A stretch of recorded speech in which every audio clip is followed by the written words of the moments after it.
الصلاة والسلام على رسول الله. Prayers upon Muhammad. The world now is going into a phase of great challenges, and COVID-19 came to impose a different agenda on the countries of the world to rearrange their objectives and priorities. And here, advancement and controlling technology is a main key to any future success that would ensure reaching our dream that we all seek in the Kingdom of Saudi Arabia with a vision of 2030. Royal Highness Prince Faisal bin Bandar bin Abdulaziz Al Saud, Prince of Riyadh region, Your Excellencies and all participants and followers through this mainstream. Welcome to Asbar World Forum 2020. This evening, and in spite of all the challenges, the Asbar activities are launched in its fifth cycle entitled Future of the Future, to make our future the future of the world. So let us start with grace of God with verses of the Holy Quran. إنا فتحنا لك فتحا مبينا ليغفر لك الله ما تقدم من ذنبك وما تأخر ويتم نعمته عليك ويهديك صراطا مستقيما وينصرك الله نصرا عزيزا هو الذي أنزل السكينة في قلوب المؤمنين ليزدادوا إيمانا مع إيمانهم ولله جنود السماوات والأرض وكان الله عليما حكيما ليدخل المؤمنين والمؤمنات جنات تجري من تحتها الأنهار خالدين فيها ويكفر عنهم سيئاتهم وكان ذلك عند الله فوزا عظيما. صاحب السمو، Your Highness, you have been with us in the activities and events of Asbar World Forum, and in spite of all the precautions this year, you still continue your support and sponsorship. This is the speech of His Royal Highness Prince Faisal bin Bandar bin Abdulaziz, the Prince of Riyadh region. In the name of God, the most gracious, the most merciful, peace be upon you. The future for the Kingdom of Saudi Arabia, it's no longer a distant dream or a difficult option. Actually, it's a fact that we live today, and it's a work path defined by our wise leadership since launching its Vision 2030 to serve our community and achieve the dreams of generations to reach sustainable development. This is the path that Asbar World Forum has been established, that we open today its fifth cycle that came entitled Future of the Future, to be a source of exploring the future tools and techniques in light of many challenges of today. This forum has been unique during its previous cycle in combining best thinkers and experts on the international level from different strategic key sectors to discuss ideas and suggest initiatives on international level and explore solutions for future challenges, turning them into opportunities that would achieve sustainability of development and support our advancement in science and enhance the position of Kingdom of Saudi Arabia and be a hub of researchers and those working in future exploration. We are going to continue our support to this forum that became became the most important international and scientific platforms on local and international levels to achieve its goals that were announced since its inauguration 5 years ago, which is to embed knowledge in many aspects and different development fields. In the name of God, with the grace of God, we announce the opening of the Asbar World Forum 5th cycle, Future of the Future. Thank you, Your Highness. Everybody is talking about the future, but we in Asbar, we are talking about the future of the future. This speech now is for Dr. Fahd Al-Arabi Al-Harithi, Chairman of Board in Asbar World Forum. Ladies and gentlemen everywhere in the world, peace be upon you. From my country, from the capital of Kingdom of Saudi Arabia, Riyadh, I greet you and I wish you great times with us. I am honored to welcome His Royal Highness Prince Faisal bin Bandar bin Abdulaziz, Prince of Riyadh region, and to thank him for sponsoring the opening of this 5th cycle as His Royal Highness did in the last 4 cycles. Welcome, Your Excellencies, Your Highness, and also I welcome all the experts and officials in the public and private sectors. We know that, dear audience, you are participating with us from more than 30 countries around the world, and you are going to participate with us also tomorrow and after tomorrow in many activities. We thank you also for participating in the celebration of 5 years for Asbar. Since November 2016, and this cycle is only a continuity of the success achieved in the last 4 cycles, making it one of the key international forums. We chose to be the bridge connecting the economy of knowledge and exploring the future in all vital aspects. As you know, ladies and gentlemen, this key event, for the first time, it's been held virtually, and it is coming in line with what we in KSA and the whole world are facing due to the outbreak of COVID-19, and we took into consideration that the activities of the forum would not also forget the consequences of this pandemic, an unprecedented event that caused deep crisis in many fields and led to great changes and radical transformations that are very fast and accelerating. It is going to redraw the map of the world for many decades, where technology is going to be the main engine. We in Saudi Arabia, in any activity that touches the future, we are inspired from the 2030 vision, in addition to the great event that is taking place in Saudi Arabia these days, which is Saudi Arabia heading the G20 summit that is going to be held in a few days, where our events also will have some activities related to this international events, like having a session for the S20 scientific group, another session about scientific papers prepared by our colleagues, members of Asbar, those who were honored in working in T20, the thinking group.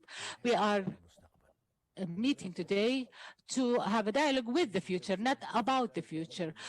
The message of the forum in this 5th cycle, titled Future of the Future, aims to have the youth realize that the path for their genius minds is going to be the future with its prosperity and challenges. And we are going to seek also to explore the future of many key sectors that have the greatest impact in human life.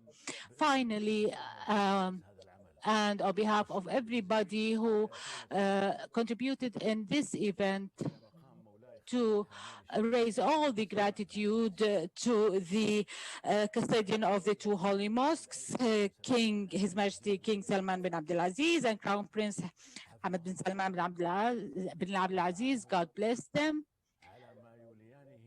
for all the care they are giving to this country and this nation, and for everything they are doing, all the efforts exerted to serve this nation, actually whole humanity, and also the blessings received for our work. I would like to thank all the formal and strategic partners, scientific partners as well, that represent the backbone in our journey by providing all the means of required support for the success and enriching the outcomes. Also, we would like to thank media sponsors being also partners, key partners of the forum. Also, I will not forget to thank members of the board, especially preparation committee, organizing committee, and all other committees for everything that they did. And I ask God to keep our country, our beloved country, against any evil, and peace be upon all of you. No future without embedding industry and enriching the local content. Now, Mr. Bandar Ibrahim Lekhrayev, the Minister of Industry and Mining Wealth, Your Royal Highness Prince Faisal, Your Excellencies, peace be upon you. I will be with you in Asbar this year. We chose this title, Future of the Future, as we actually in the kingdom and with the vision of 2030, we are drawing the future of the future. And when we look at our vision and the content, it is establishing on how the Kingdom of Saudi Arabia can achieve a prosperous future, hopefully in God's will. And when we focus on industry and mining, we find that Saudi Arabia, by adopting this vision, chose these vital and key sectors to be one of the main to have a variation of economical base and create job opportunities and attracting local and international investments, increasing non-oil exports, and achieve growth of a non-oil GDP. When we adopted these paths or directions, we can look at the mechanisms used to implement our plans in achieving the vision of 2030. And I think that when we look at programs in general, and one of the most important one is NEDLAB, which is developing logistic services and national industries, focusing on four main sectors: industry, mining, energy, and logistic services. These sectors, by nature, they need each other, they are interrelated, and the goal of this program is to maximize the gain from all these sectors to achieve the best economical revenue.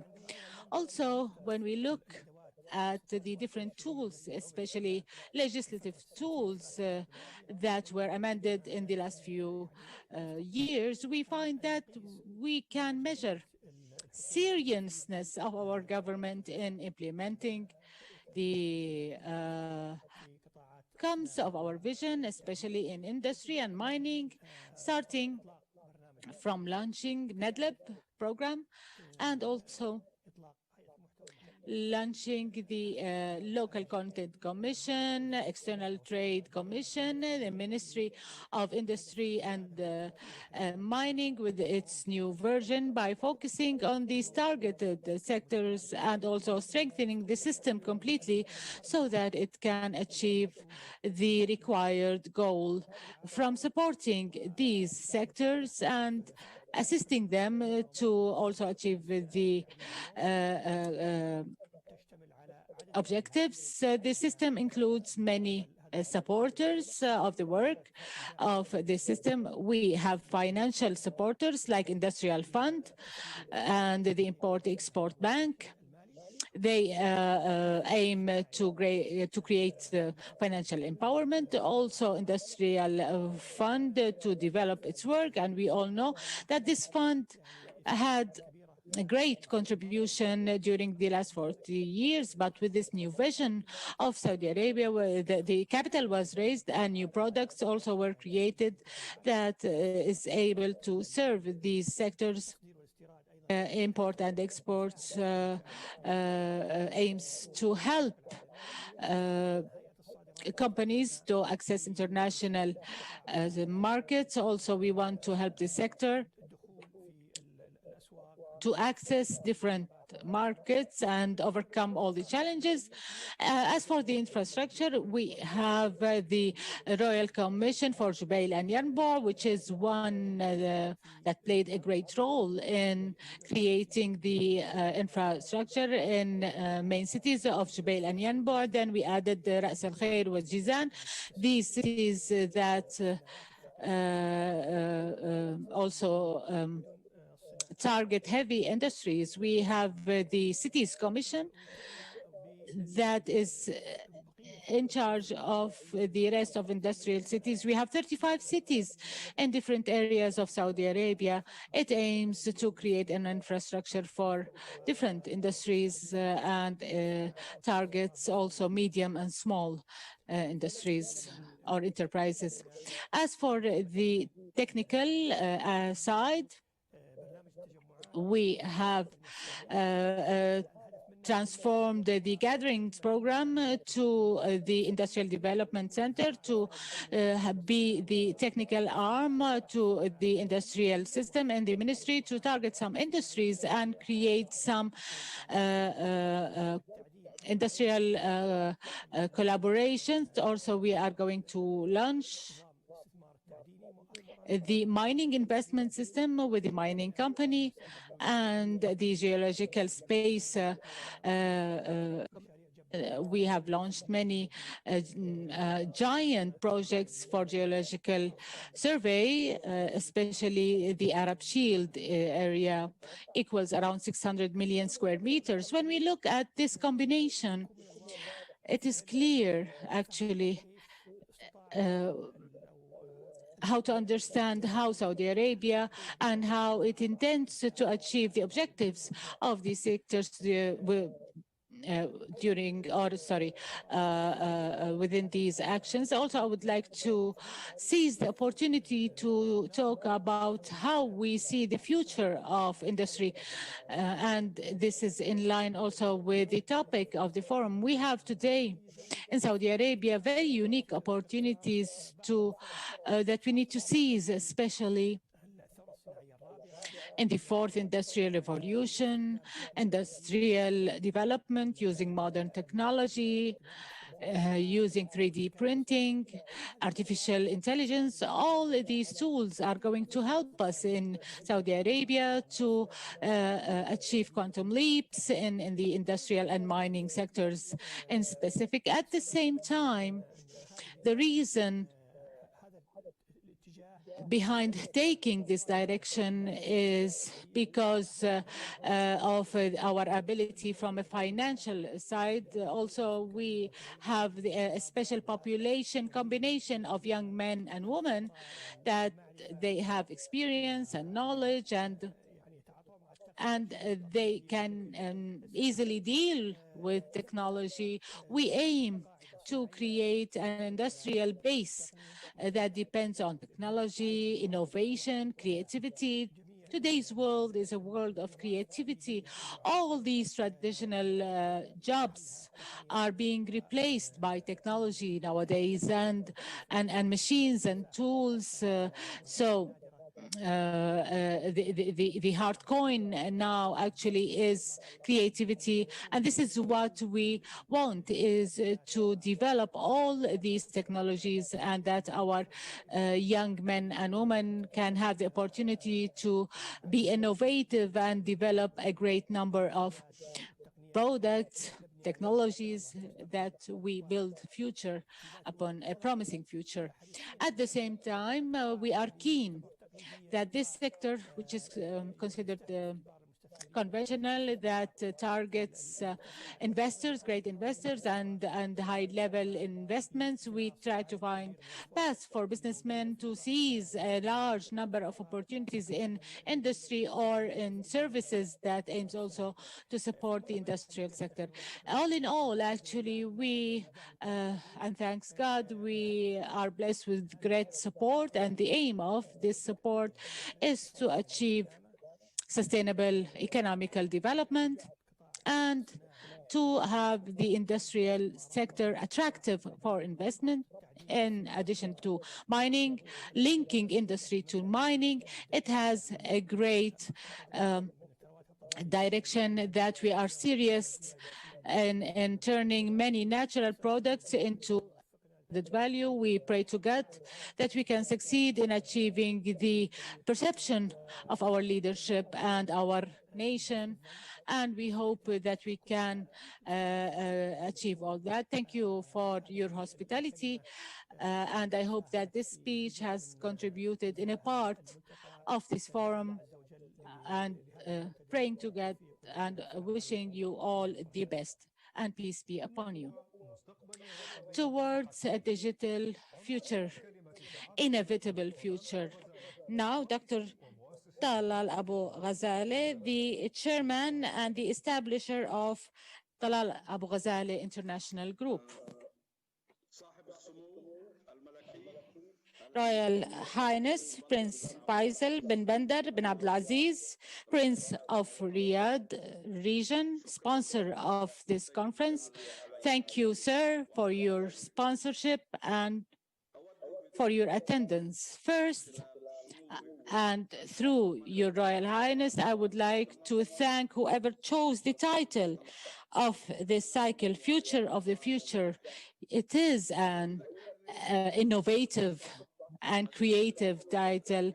It reminds me of a story, and I ask a permission to tell this story, maybe taking some of the time dedicated for me, because it's time.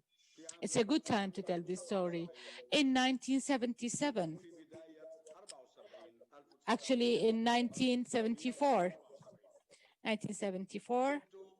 I was, or the age of my corporation was only 2 years old. I was looking for the future. And this future came to me in Riyadh, although back then I was living in Kuwait. This future also was not only in Riyadh, but in the residence of Royal Highness in the Emirate of Riyadh and the palace. And I was part of a delegation of businessmen and some Kuwaiti personalities visiting the blessed kingdom of Saudi Arabia. And back then, in this visit, it was decided for us to be honored to meet the Royal Highness, Prince of Riyadh back then, His Majesty King Salman bin Abdulaziz, God bless him. His Majesty welcomed us for more than 1 hour. He was with us, and I spoke on behalf of the delegation. And at the end of that meeting, he gave us permission to leave, except for me. He said, "What do you have?" I said, "I'm under your permission." And he said, "Okay, let them go and you stay." That was the start of the future for me. It was a prosperous future, a future that I was honored to know this great man. And I took a lot of his wisdom, and I was blessed of getting his support, his direction, and Back then, he ordered me to open our office in Riyadh, and it happened. And Riyadh today is the first and major office of our 100 offices scattered all over the world. That was the start of my future. I learned back then how the future is made. And with that, and since then,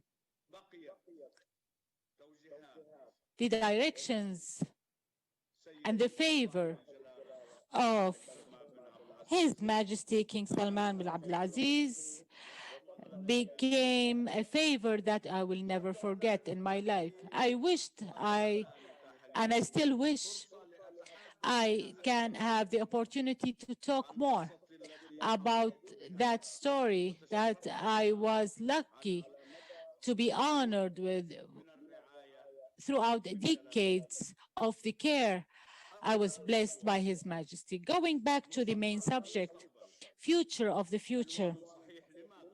It's a great title, but for what? Or why?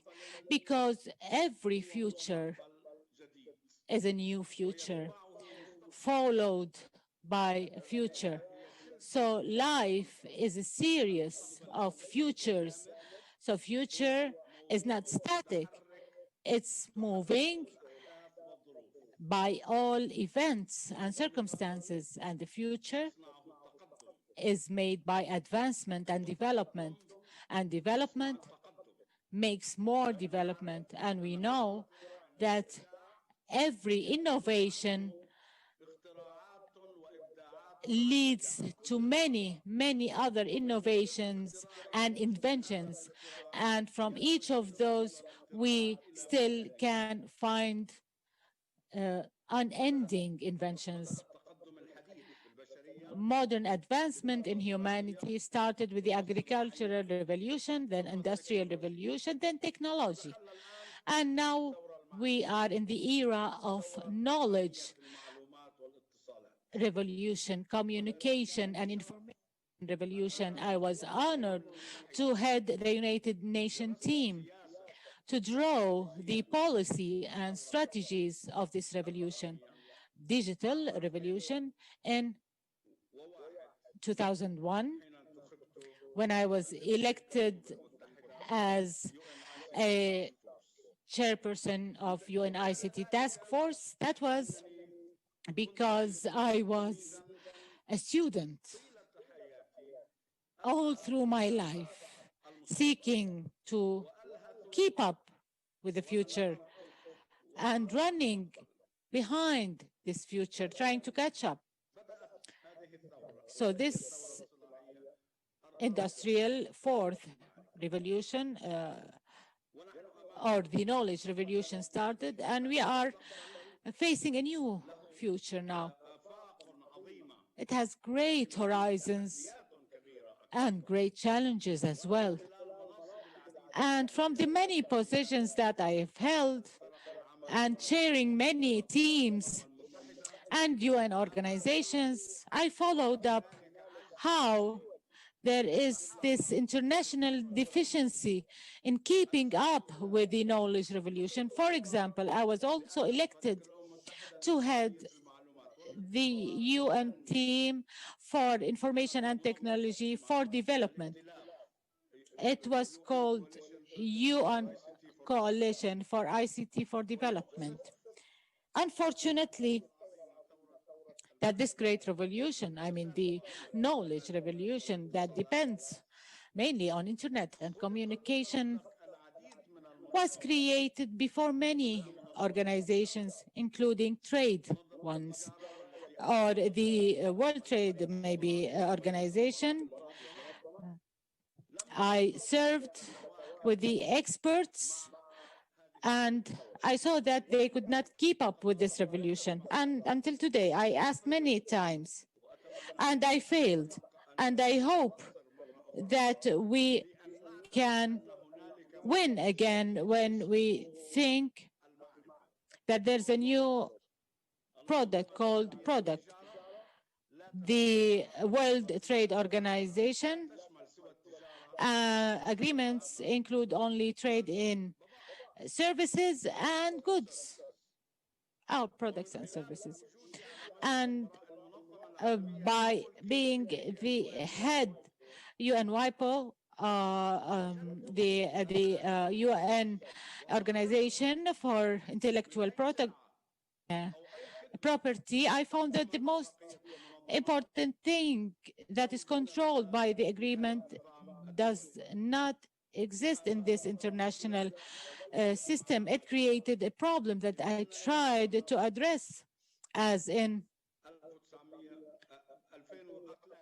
2003, I was invited to a meeting to organize internet, not property, not owning or monitoring or controlling. They called it governance.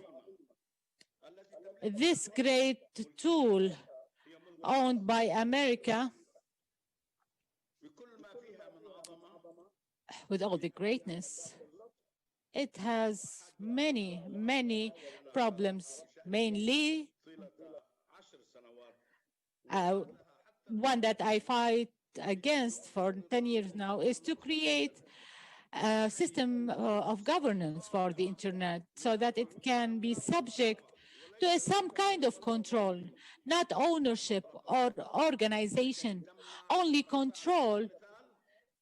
For example, I say, and I wrote a letter to President Biden years ago, that we cannot get rid of terrorism if we do not control the internet, because it is used in education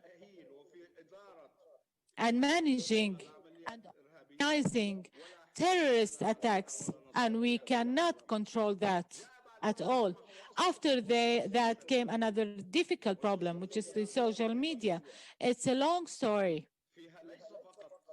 It's not only having these risks of the uncontrolled, actually it also, and for being by nature, and when the state always says that the internet and everything within social media and everything, it's in another space that cannot be controlled by anyone. And no one can set borders on that. So how can you organize that? So I asked for a meeting in the UN. I organized that meeting. We tried to do something.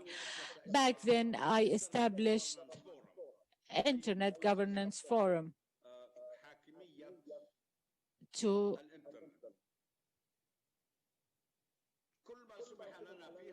everything we were allowed to do is to discuss, to suggest ideas.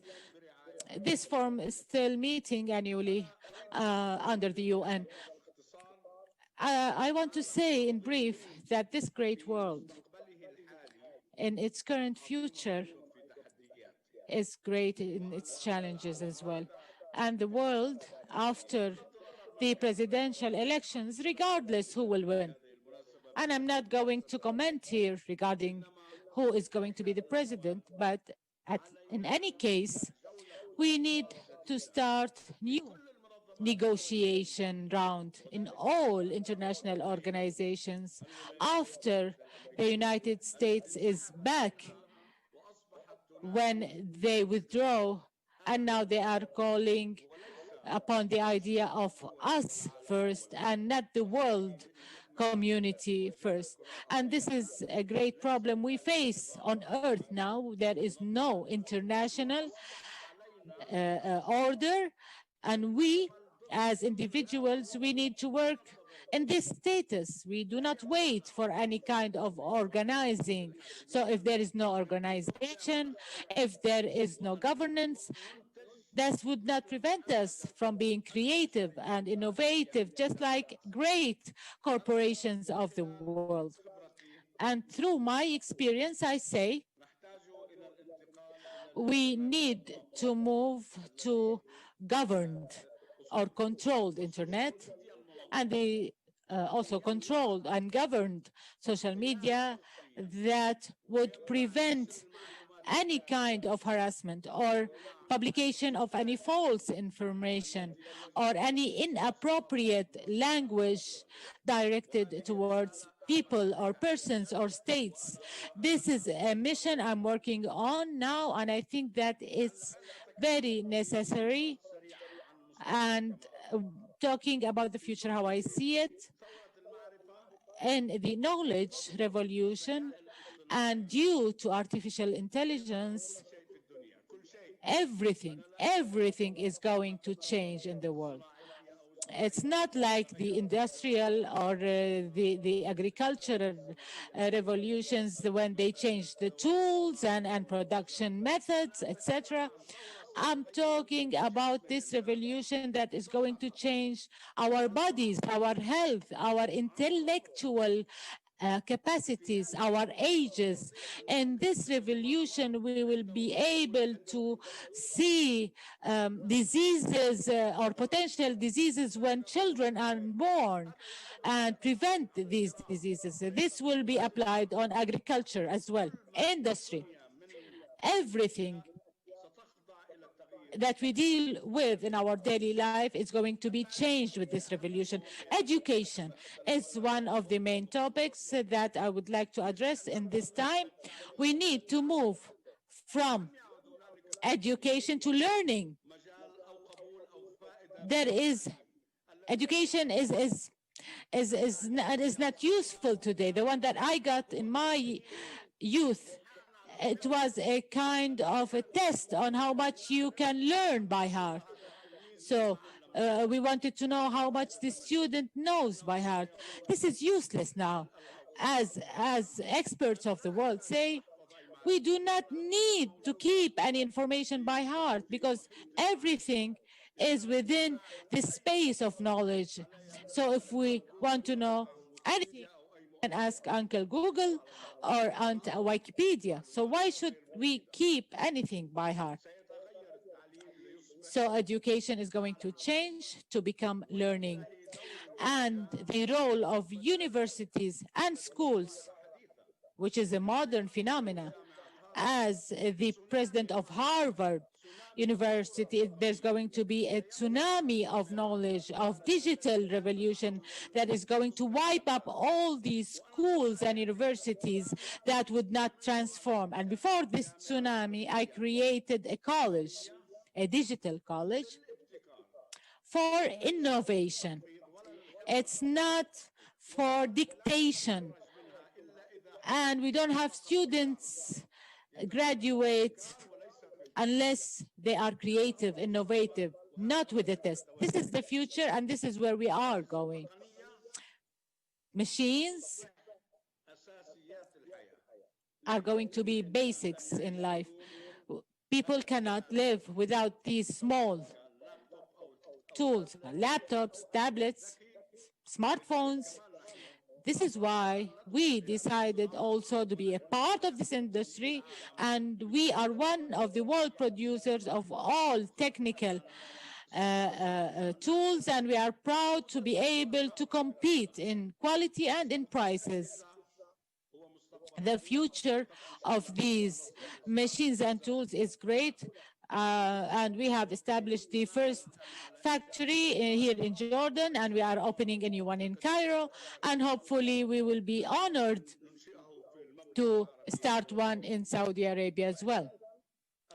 So the future, how can we predict? By making it. We need to contribute in making, not waiting for the future. As I hear now, and I feel pain that many people are waiting for the American presidential elections and what they are going to do next. No, do not wait. Make or do what you need to do regardless of the outcomes of this election. So predicting the future is by making a future. In a world where globalization is dying, we need to focus on each state needs to achieve self-satisfaction in all the basics. There are basics that we cannot live without. food, medication, education, or learning. Every state, regardless how much states it has, how much powerful it is, it needs to build its economy based on the fact that a day might come where this country is left alone. We need to be proactive. We need to build economy with self-satisfaction, with basic needs.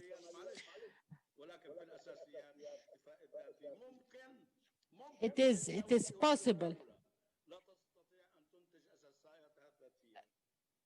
Maybe there are some countries that cannot produce the basic needs. Future holds challenges for democracy. There are experts, scholars, American experts are predicting that democracy is under pressure because there is a population or popularity. It's not well known system, but we need to realize that we need to study how to cope. We cannot populism. We cannot change the world order, but we can protect our countries from all the inventions we can create. At the end of my speech, I say again, capitalism, Western civilization are facing stress. Many features are going to change, and this is a topic. And instead that we feel remorse after the change happens, we need to contribute in making this change, at least in our countries, in our surroundings. Regardless of the American elections, I'm not worried about that. I'm worried about the future of the new world and the new world order that is being created now on all aspects, economical, political, cultural. Everything now in the world is changing, and it doesn't stop on any outcomes of any elections. I will be saying thank you very much. I am honored to be with you, with all these great people, headed also by His Royal Highness the Prince. We are blessed, and we need to use this bliss wisely and to make every day a better future. The future is the past. Yesterday, when I talk with my colleagues and they ask me, when do you want this done? I say yesterday, because today is over. The future is the moving future. God bless you, and thank you very much for giving me the chance to be with you.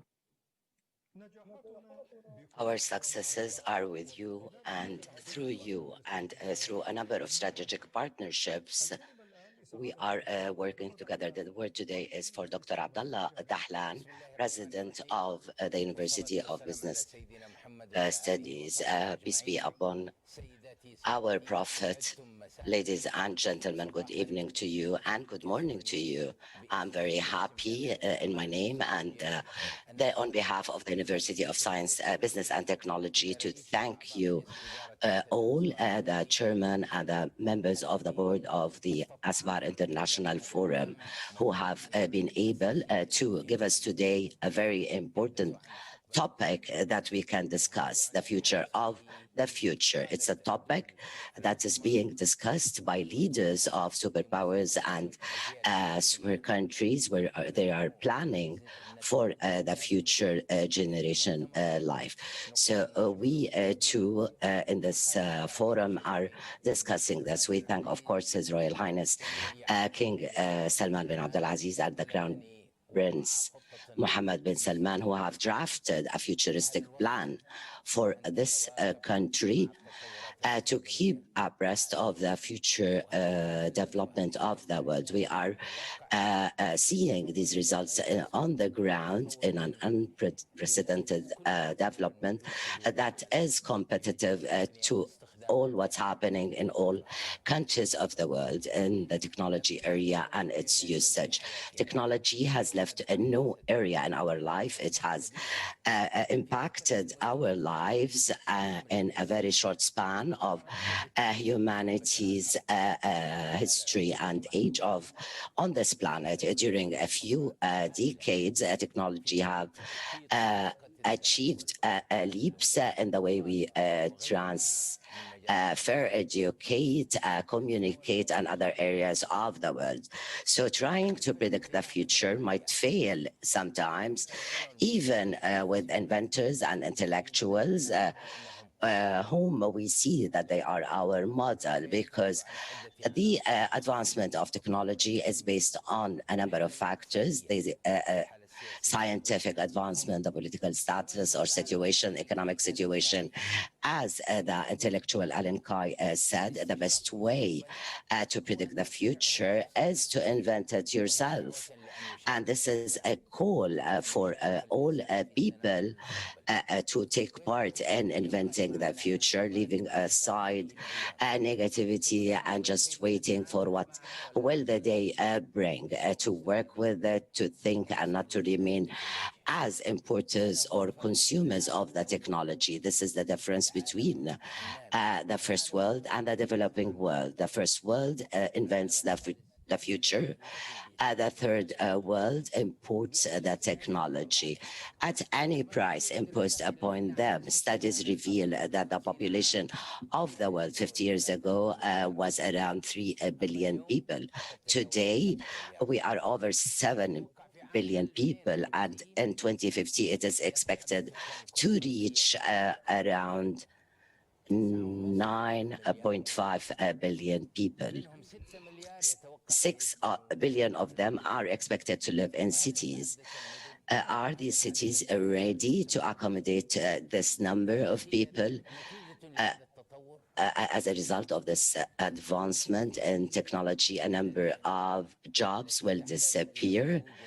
The jobs that require physical strength or moderate intelligence.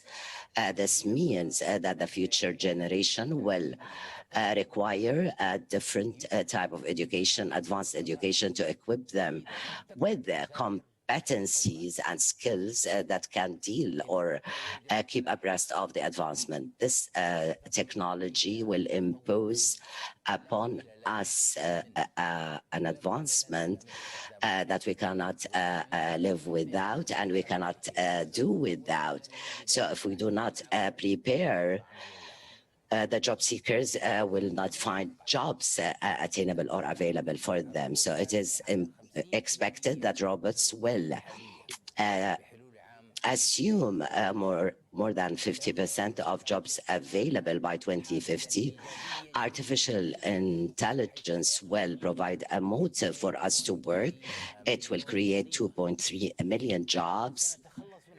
And we will do without 1.8 million jobs that we do not need or we won't be needing anymore in the future.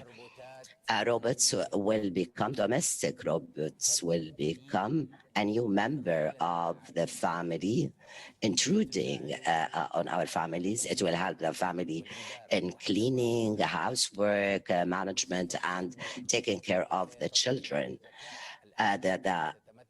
Machines will have even high level of intelligence. They'll be aware of things by 2050. The future technology nanobots will give us a new virtual reality from our neurosystem. The 3D printer will enter all fields at a very large scale, domestic printing houses, printing organs for implants. The world will witness a very high advancement in technology. genes will be used. The environment the patient lives in will be used to diagnose and provide a cure. Scientists will also work in developing cure for cancer that will be designed to benefit each patient. I'm very optimistic that the coming years will bring us the good news of finding a medication and a cure that will end the cancer completely. So it is most likely that many of the main diseases will disappear in the future, like the cancer, the immunity disorders, some infections, through prevention and medication. Technology, diagnostic technology has advanced a lot. Also, space tourism will become possible for everyone who can afford it and everyone who wishes to see the space from out of our planet Earth. Cars will be self-driven or auto-driven, so everyone can even own a car. This will lead to making driving safer. It will decrease also casualties and deaths on the road. Flying and airplanes will be available at a large scale in the sky. The skies will be overcrowded with planes. Trains will be operating at a very high speed using the Hyperloop, and the speed will reach at around 1,200 kilometers per hour. Forests that used to harm us sometimes because of the high amount or large amounts of forests, it will become energy stations to allow to generate energy from plants. This technology should be matched with a revolution in education to build a generation that can keep abreast of this advancement and can match the needs of the labor market.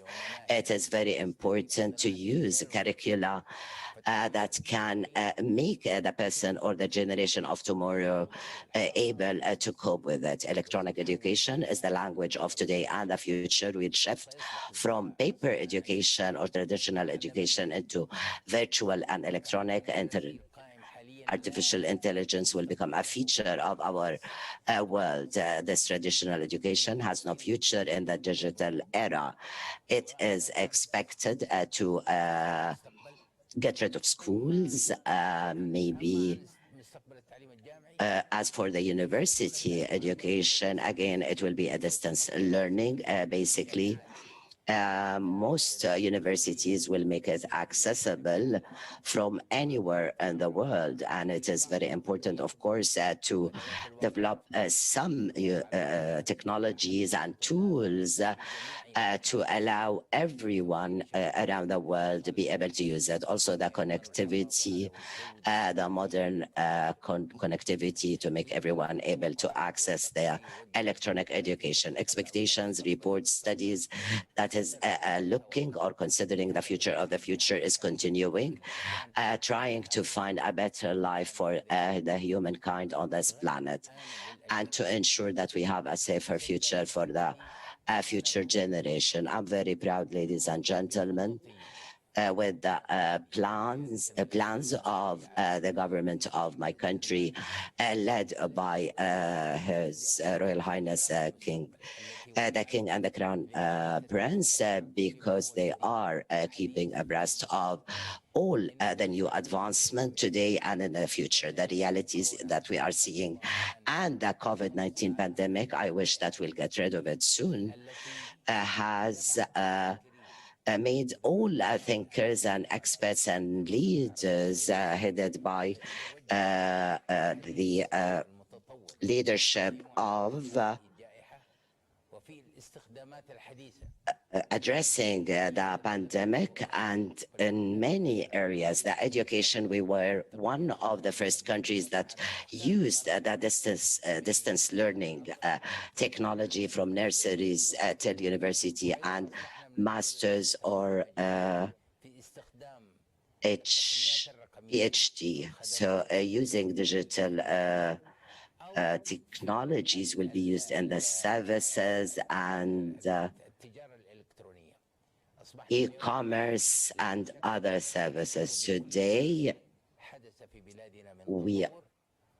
all the development that we are seeing in our country is making us think of the future and to think of 2050 and to focus on educating our kids today, because they are the ones who will live this advancement or technological revolution and advancement in 2050. I thank you very much.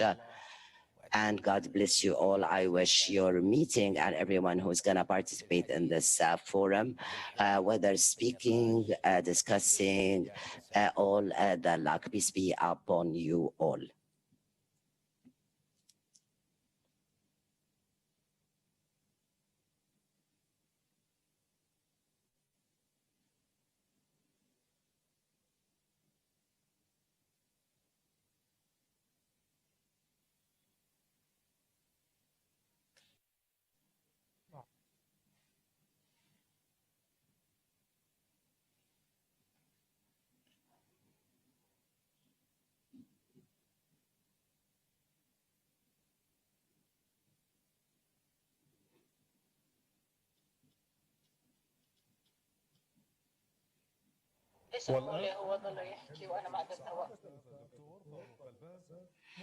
Now, with Dr. Farouk Albaz, the director of Remote Sensing Center at the Boston University.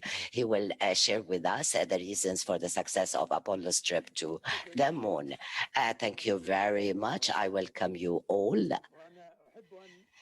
I would like to be brief, especially on the topic of Apollo's spaceship. How did it succeed in 5 points?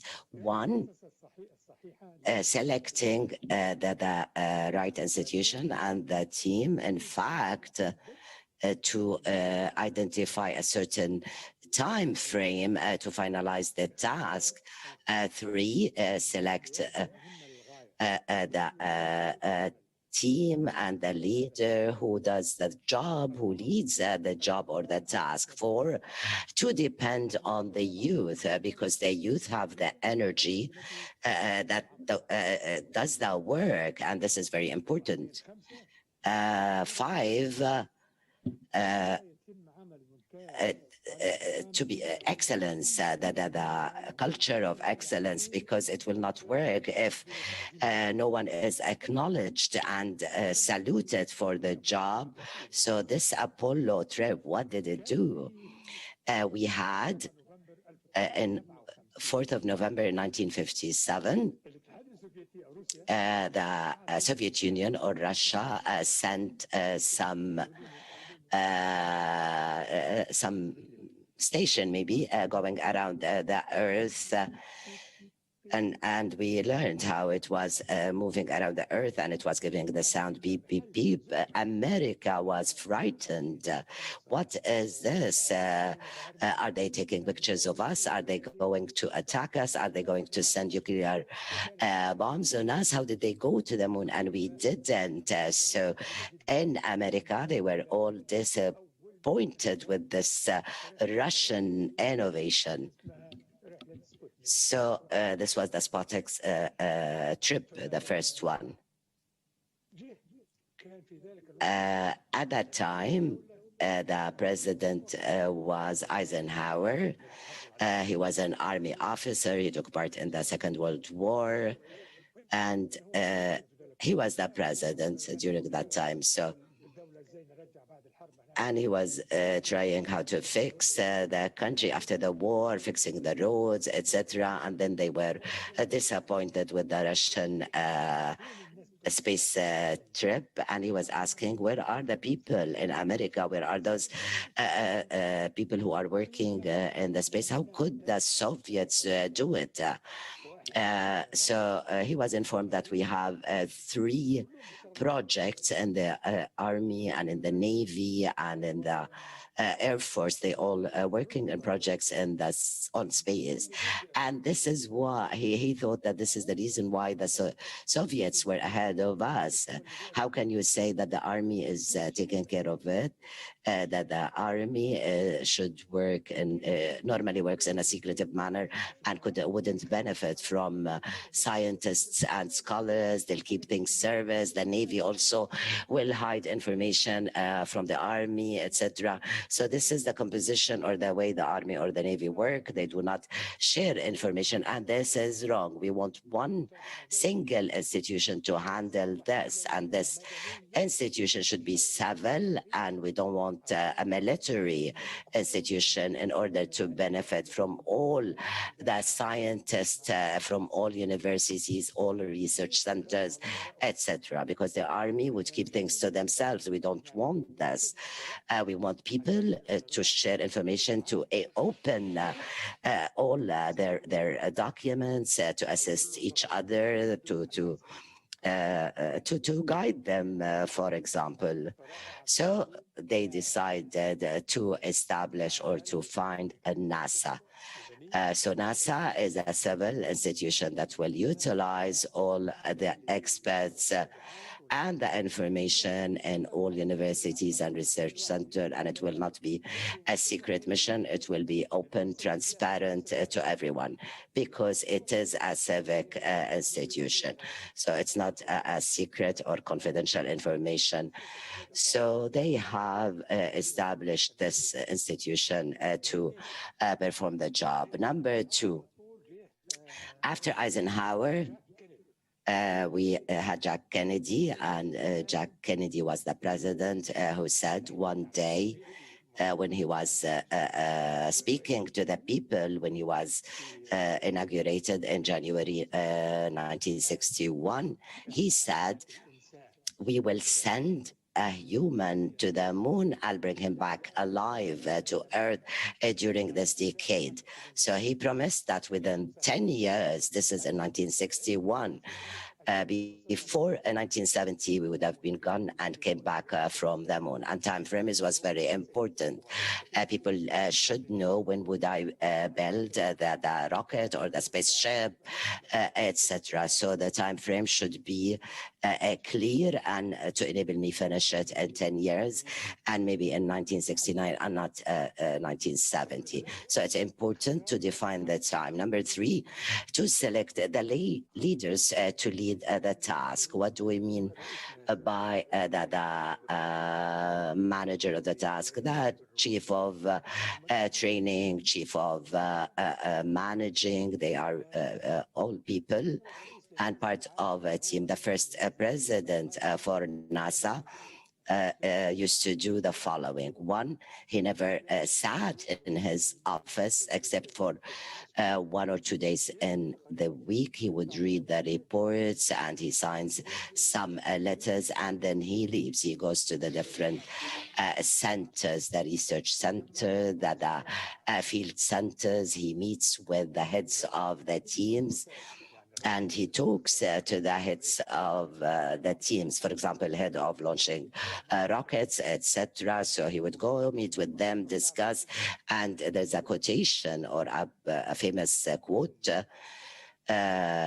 used by him, which is, "If each one of you learned how to make everyone under his management to exert his energy, we will not make it. We will not get to the moon.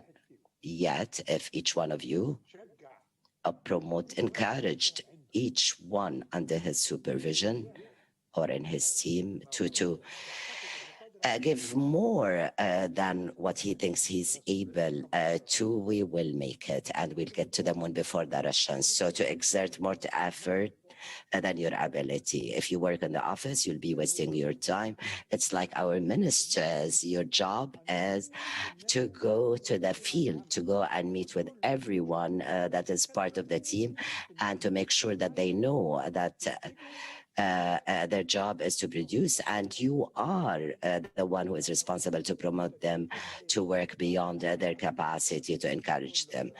Because if he tells you, you told me I should do this and this, and the response would be, this is not enough, you should do more, you're much better, you studied more, your personality is can give more. So with encouraging the staff, they'll invest more in their energy and perform better. So this person, James Witt, was the best manager I have ever met. I have met many ministers in our countries. The minister is normally responsible for a huge amount of teams, and they don't know what the teams are doing. I was once visiting a minister in Egypt, and I went to him to talk to him about a few things. One of them was very important, which is that one research center was working very good, and the team there is doing a great job. So I was asking him to provide support to this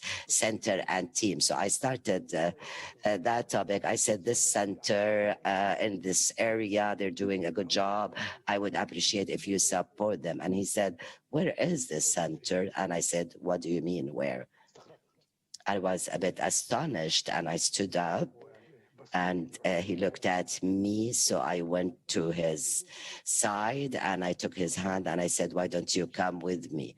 So I took him with me, and we went to the elevator, and I talked to the guy, take us to the third floor. From the 7th floor, we opened the elevator floor, and I showed the center to him. This center of excellence, when I saw it, I was impressed, and I said we should support it. The minister did not know the name of the center. They didn't know where it is located.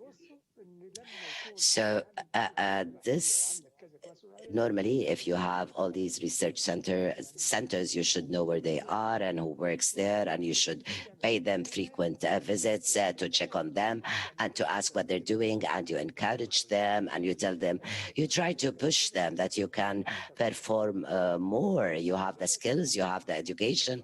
When I come back next time, I want to see more. So this is the support.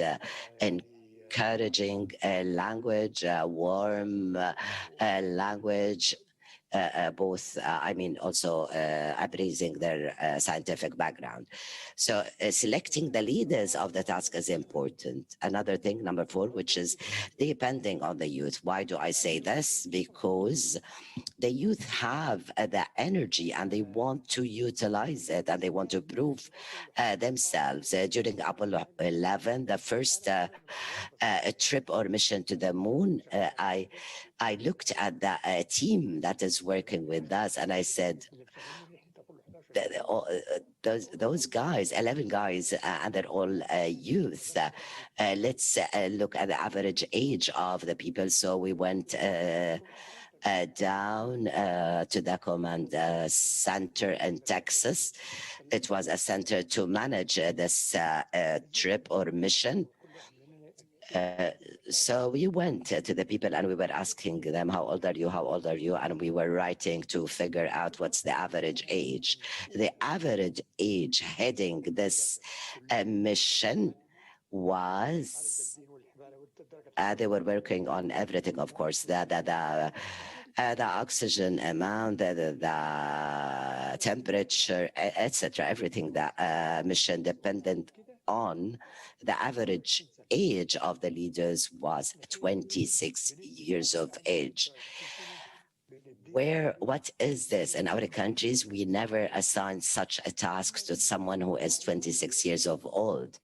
When someone, once a cousin of mine came to me and he said, I was working in a factory. I was suggesting something to the head of the factory or the manager, suggesting a change, and the head of the factory said, don't mention this. I mean, just let be. We don't have time for this. So that his manager, because he saw him a young a person graduating from university, how can you come and propose? So with this attitude, the youth will be discouraged and they won't have the ambition to share and to work more. If we encourage them, we give them the confidence and trust. We ask them to try, and even if they fail, we tell them it's okay. Even if you fail this time, next time you will do better. So they have the energy and they want to prove themselves. So we should encourage them. We should depend on the youth in many tasks. This makes a difference. The last thing is to appreciate excellence. If you see the youth working, and if you see one of them is excelling, you should acknowledge this, because this will make his colleagues would look at him and do the same. This is why we acknowledge their excellence. I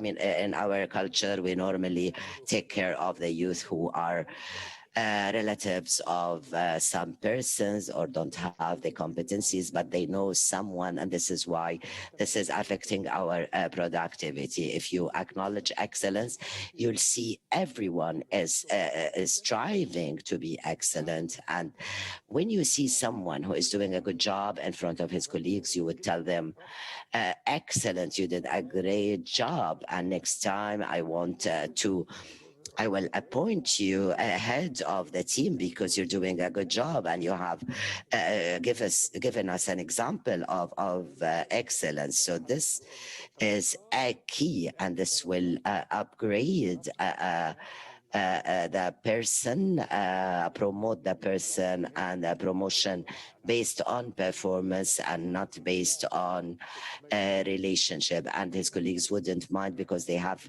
witnessed this excellence in the Arab world. If we want to do anything, if we want to change the image portrayed, we should select the right institution to define the time frame for executing a job or perform a job. And number 3, to select good leaders who can do the job and who are interested. And number 4 is to depend on the youth who have the energy and who want to prove themselves. And 5, who excels, we should recognize the excellence, acknowledge this. So in my opinion, if we walk through this path and follow the 5 steps, and this, in my opinion, was the only reason for NASA to succeed and to upgrade and to reach the moon before the Soviet Union, were these 5 steps: selecting the right institution, to define a time frame, selecting the leadership, and depending on the youth, and acknowledging the excellence. Thank you very much.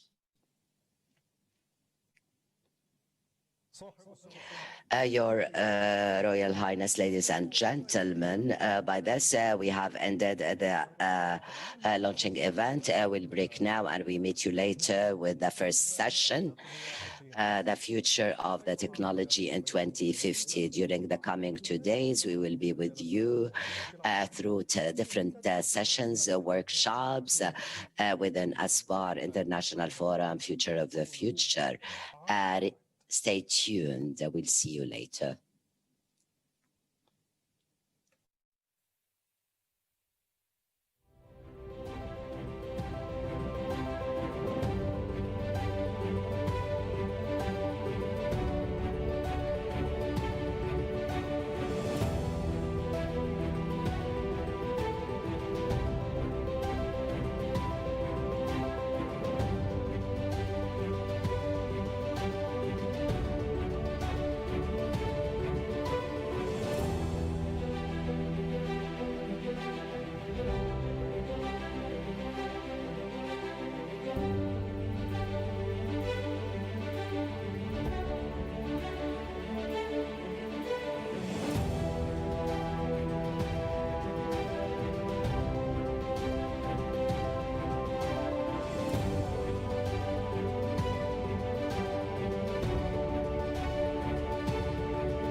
ابدا على طول. I will start immediately. Do I start immediately? In the name of God, dear audience of this International Aspar Forum, peace be upon you. I'm glad to welcome you in the first session of the forum under the title Future Technologies, Predictions to Our World 2050. It will address the following themes to try to predict the perspective of technologies, and it is in the remote work productivity measurement model, one of the projects of the Kingdom and the Tech Hub through IT project, Future Hyper Connected Cities in the future. Are we ready to connect our minds to the cloud if it takes us to new perspectives? My colleagues and guests in this session will talk for 10 minutes and will allow for questions and answers and discussion. The first speaker is Mr. Mohammed Al-Mukhallafi, Deputy Minister for the HR and Social Development Ministry in the Saudi Arabia. He has a master's degree in business management or administrative management. He has assumed posts in a number of governmental institutions, and he worked in the quality and control institutions and standards. And so he will start the session. Please go ahead.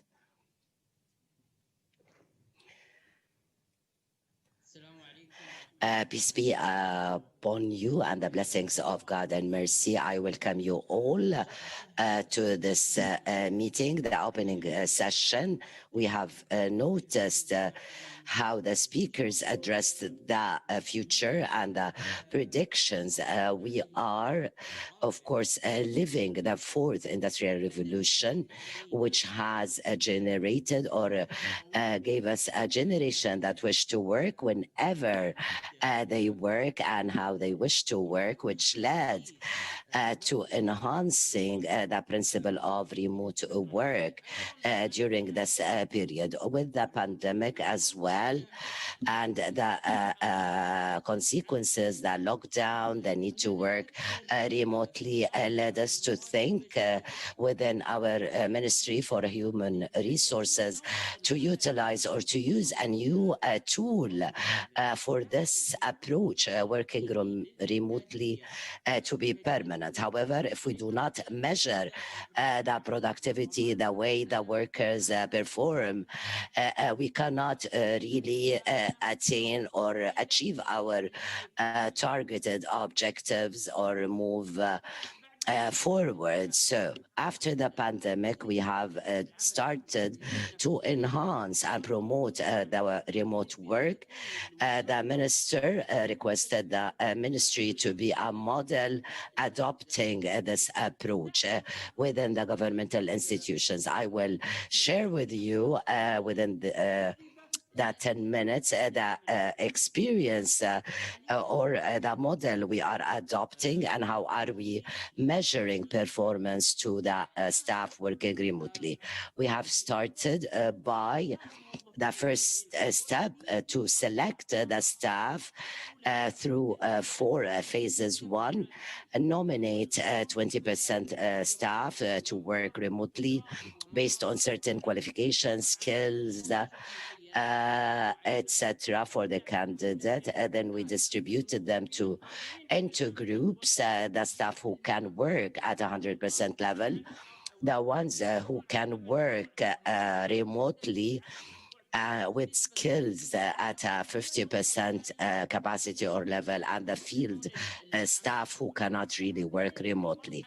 After that, we started the preparatory phase, guidance, measurements, performer indicators to make sure that we have the system that can guarantee working remotely and what are required to make it effective.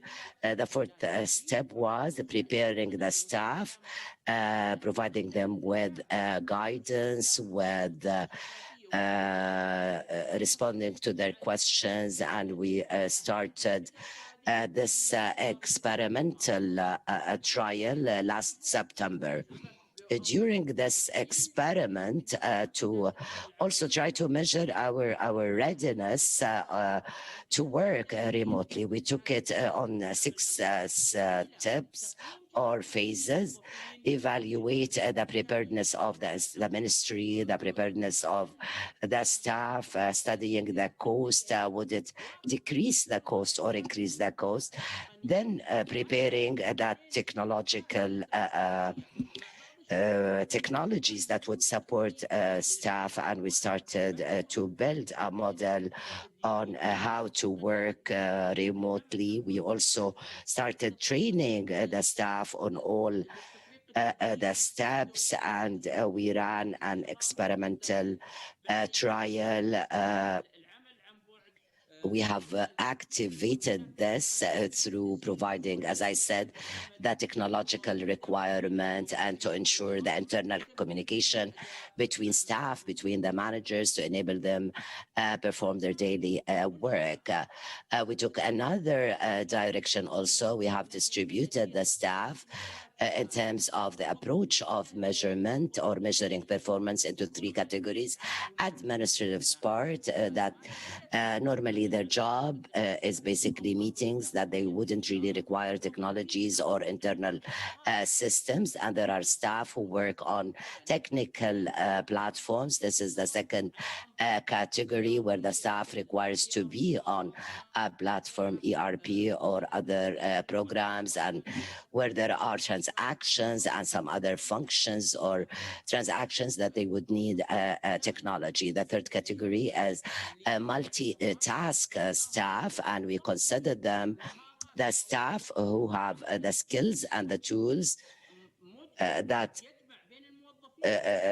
has a sort of both areas, administrative and electronic, or working on a platform. Each category, we have established certain measurement tools, counting the number of meetings, the calls, or the reports, or through the electronic evaluation or the manual evaluation, in order to measure the performance. And we try to make it similar to the way we evaluate staff if they are working from office or within the premises. So the tools to measure the commitment of the staff to be available online, and the staff and the manager were targeted. After that, we applied the system on a sample. 57% of them were administrative, 12% were the staff who work on platforms, and 36% are the multi-tasked group. They were classified according to sex as well: 52% men, 48% women or female.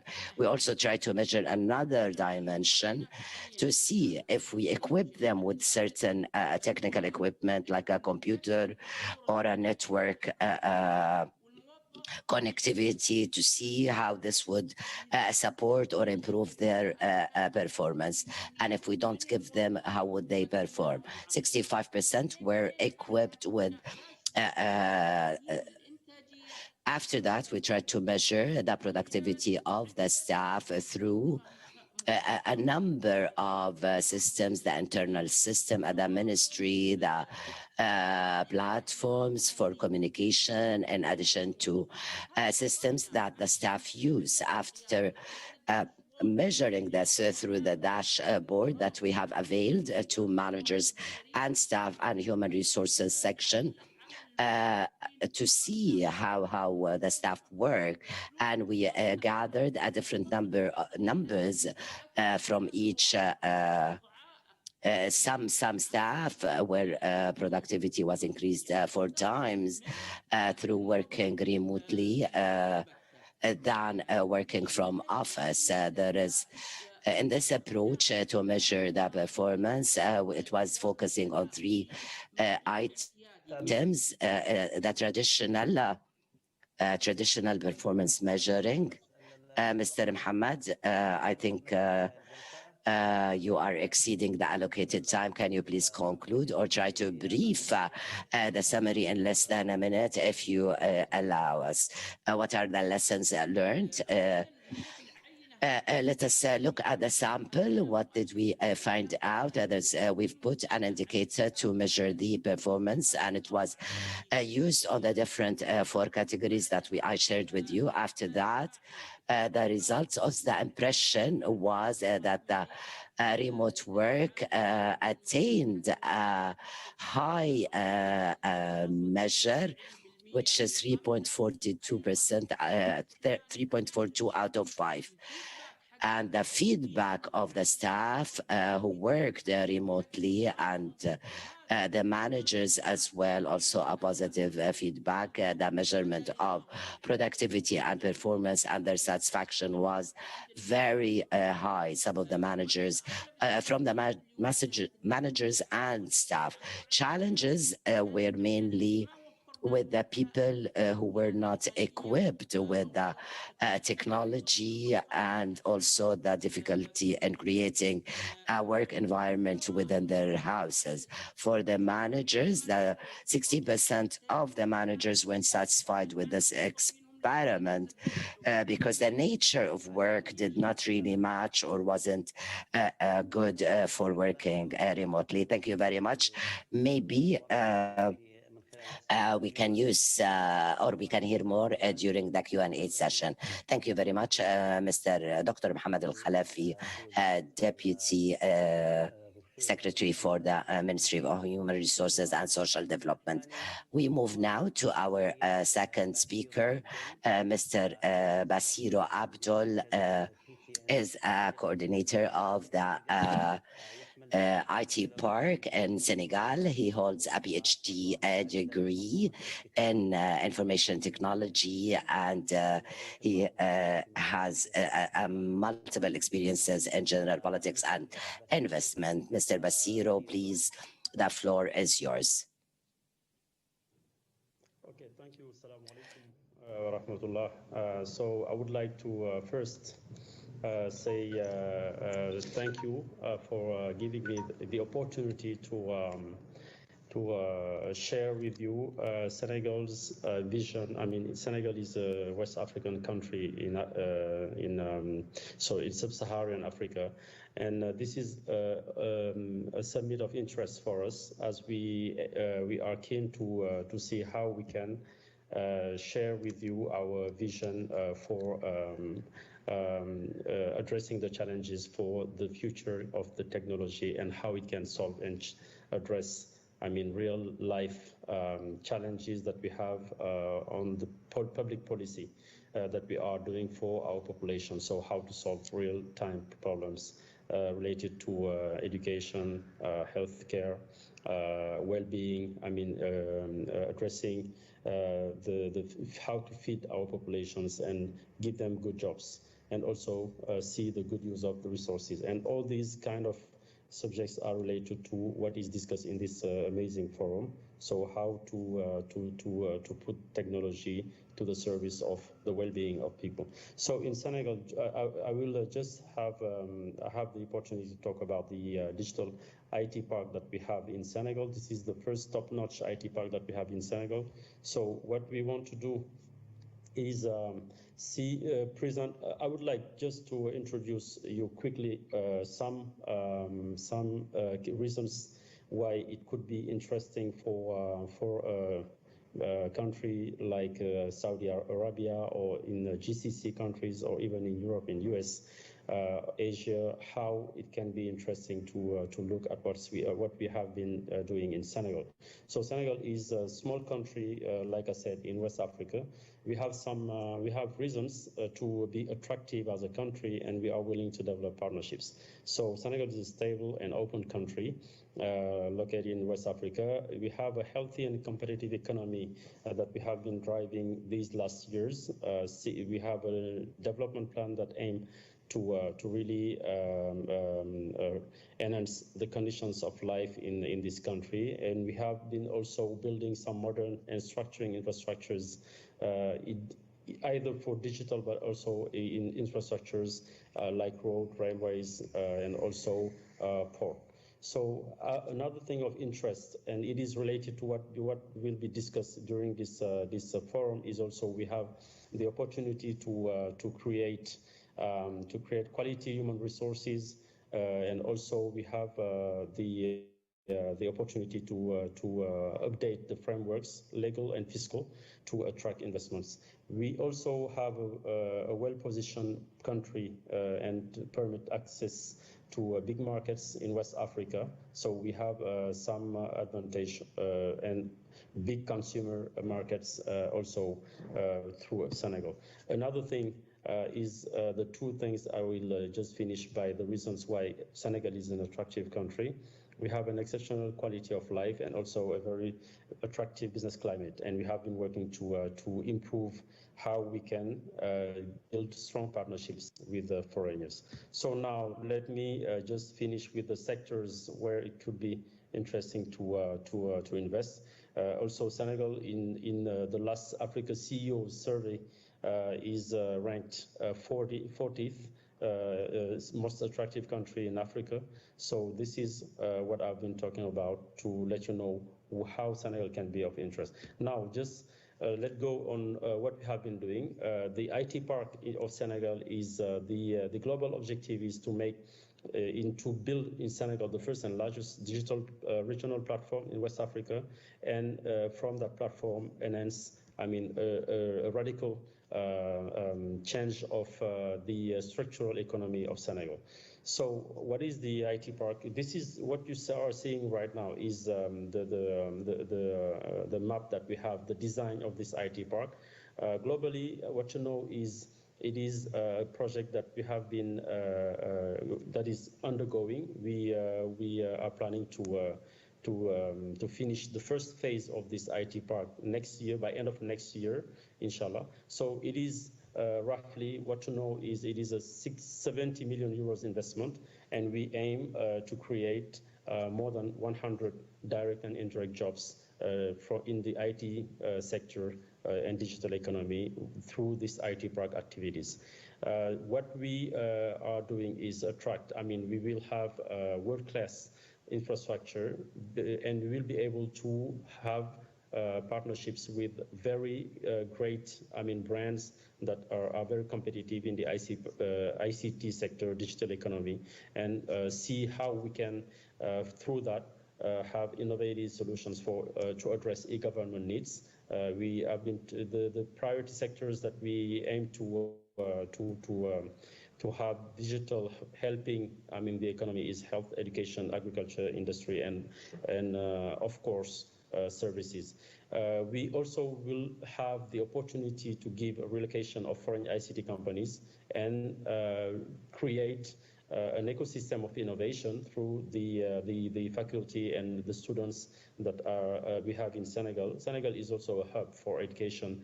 Universities and also business schools are here, and all the countries the neighbor countries are sending their young students also in Senegal. This is something that can really be of interest. Another thing is we really, through this IT park, we will be willing to create business and also update the quality of human capital and create jobs, obviously. So this is what we are aiming as impacts for this IT park.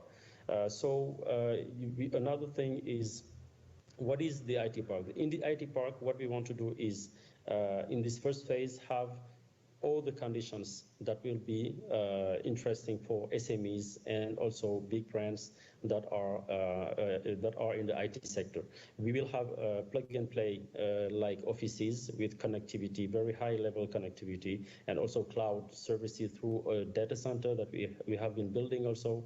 We also will also develop what we call the BPO. BPO is another opportunity for Senegal through the quality of our human capital to to just talk with other regions of the world and tell and build some very big gateways through the software development and permit the young Senegalese and young talents to be able to co-develop many applications, for example, through the new technologies, IoT, intelligence, AI, artificial intelligence, VR, also augmented reality, for example, to just name some big trends of technology that are disrupting all the sectors of our real life.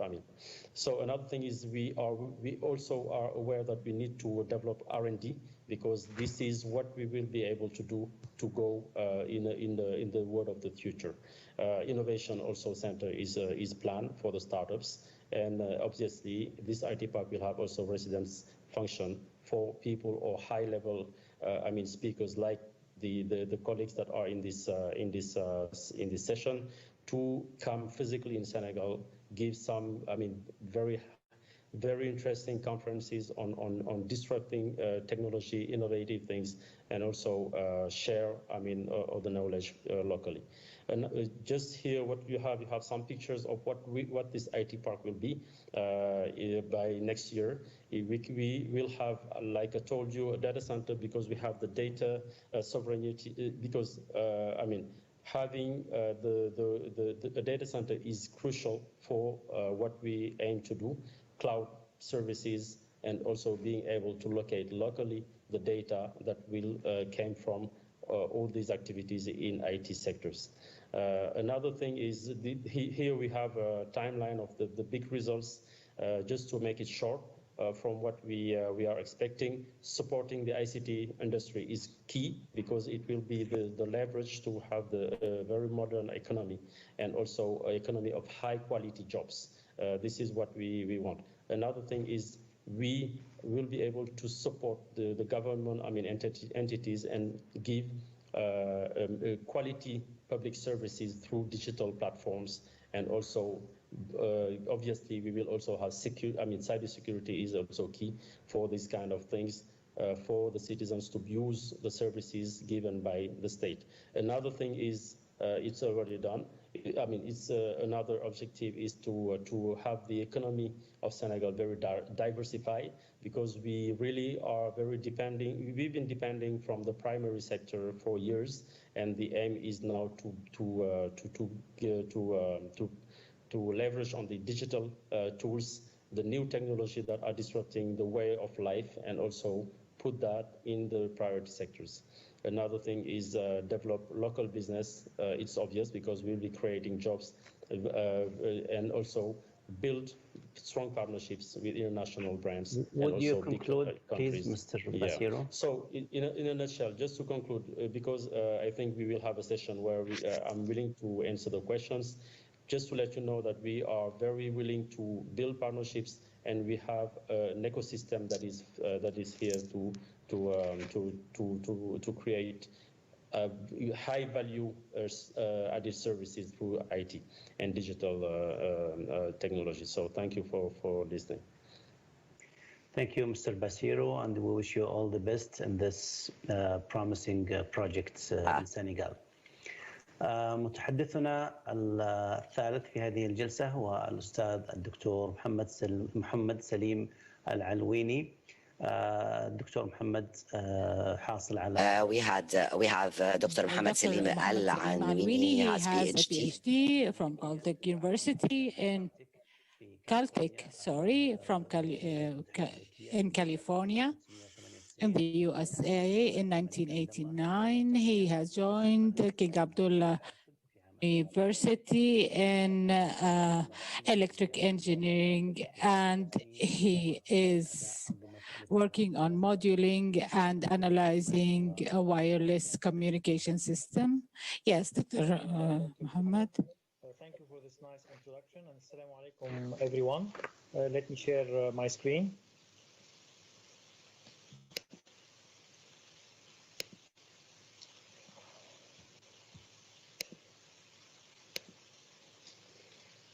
Okay.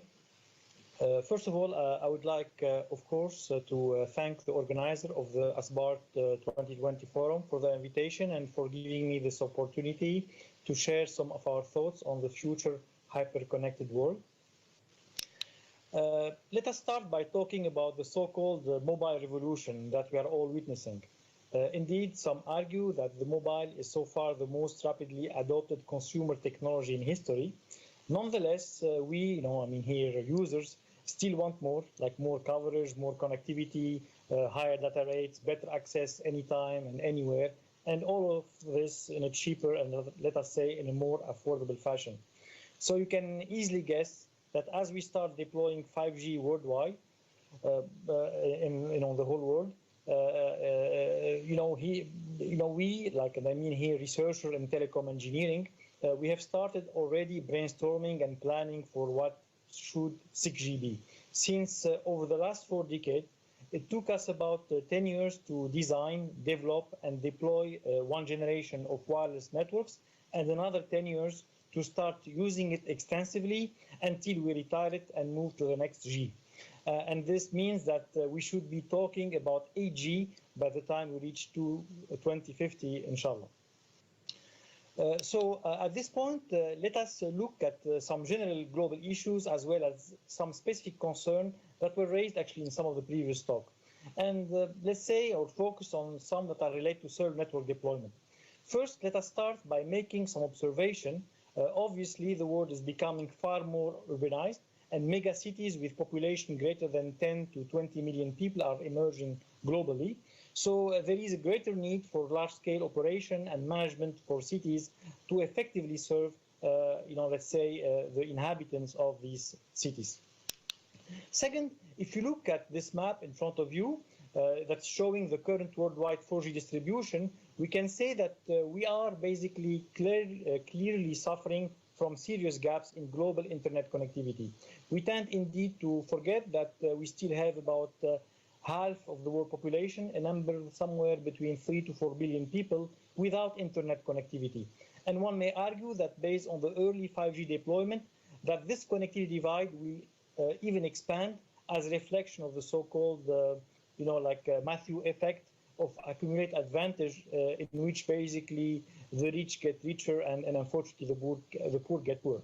And on another front, we have seen with the COVID-19 pandemic, it showed to us that the connectivity divide is in a way becoming one of the modern faces of inequity, deepening the economic and social imbalances between the haves and have-not. Thus, in our view, the next generation of wireless communication system should not only be about hyper-connecting the connected, but also about connecting the unconnected or the underconnected in order to offer these often economically and socially isolated 3 to 4 billion who are unconnected or underconnected to experience the transformative benefits that come with connectivity, from enjoying remote health and education services to smart farming, to access to real-time financial services, and eventually new potential jobs and economical opportunities. So how are we going to connect the unconnected? And by the way, this should not be seen just as a humanitarian goal, but also as an opportunity to generate crucial economic activity. Indeed, a small step towards connectivity at the base of the world economic pyramid.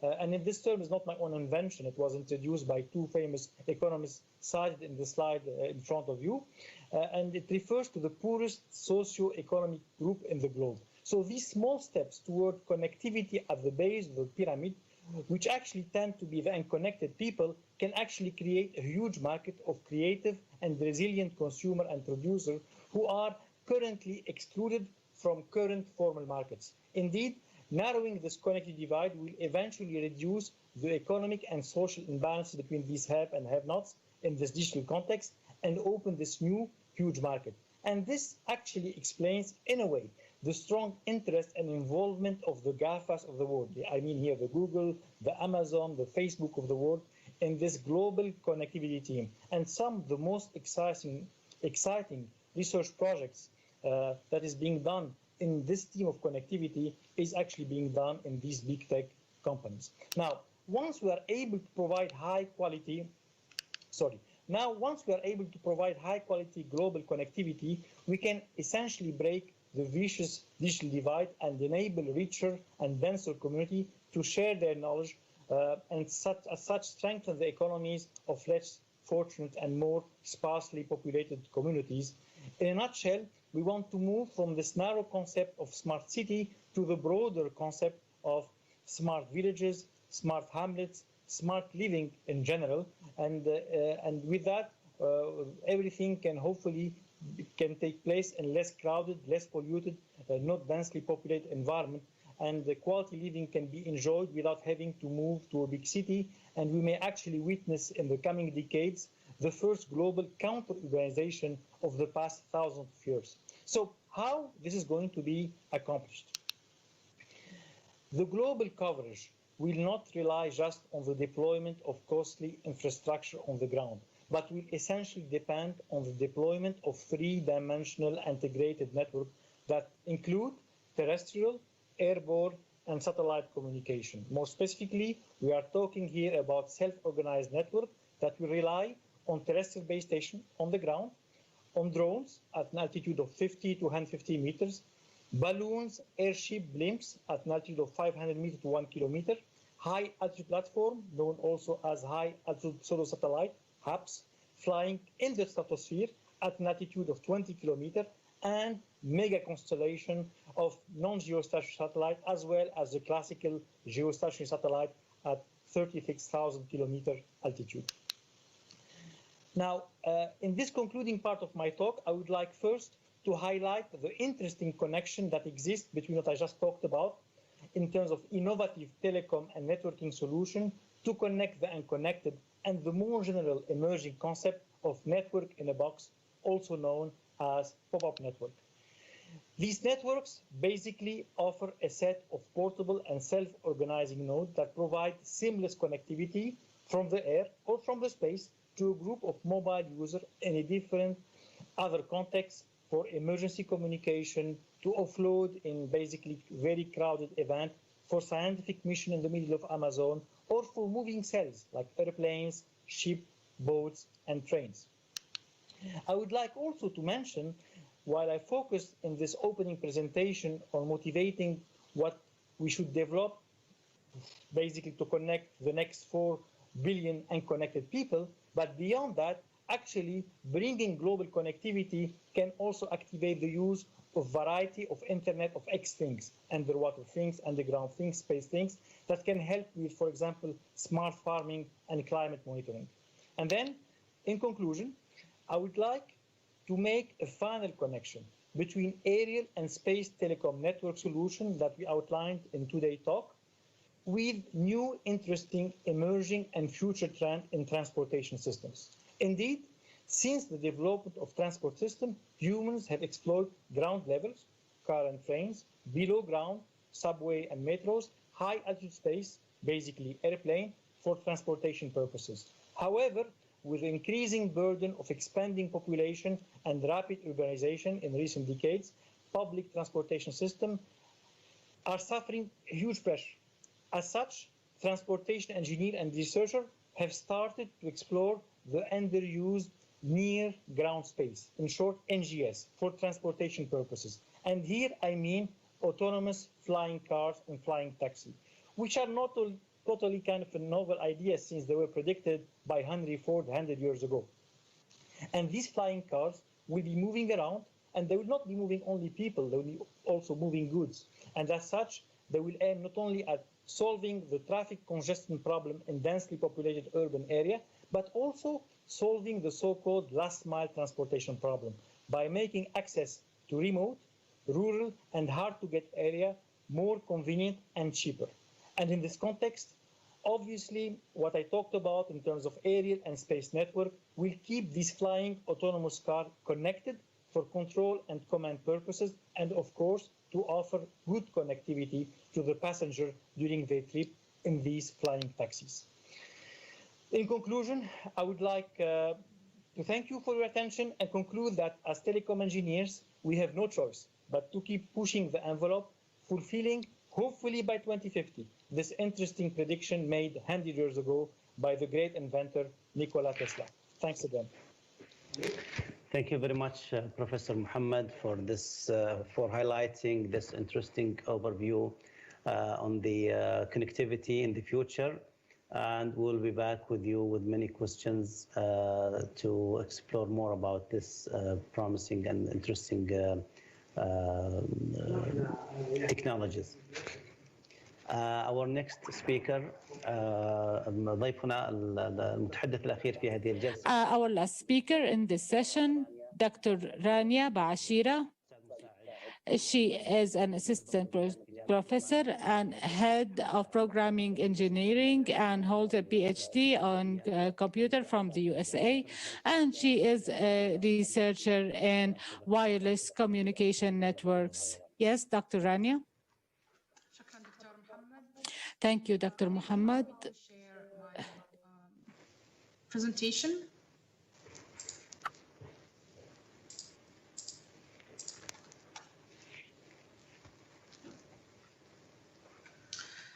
So before I start talking about the session, I would like to take you in a small journey that will give you a great picture of what we would expect and what's like to be in the year of 2050. Now recall the memory of any past morning when you wake up. You head off the bed with a severe headache and you took a painkiller but nothing worked. You drove to the office, your secretary reminded you of your full day of task and meeting that you totally forgot about.